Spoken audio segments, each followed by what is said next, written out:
চৰণত খ্ৰীষ্টৰ জনম হ'ল গোহালি ঘৰত অতি দুখেৰে সেই দানা পাত্ৰত পাপীৰ পৰিত্ৰাণ অনন্ত জীৱন আনিলে তেওঁৰ জনমে আনিলে তেওঁৰ জনমে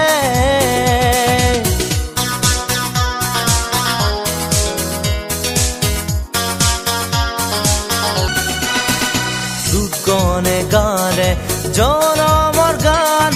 মেৰুখিয়াই পালে শুভ সংবাদ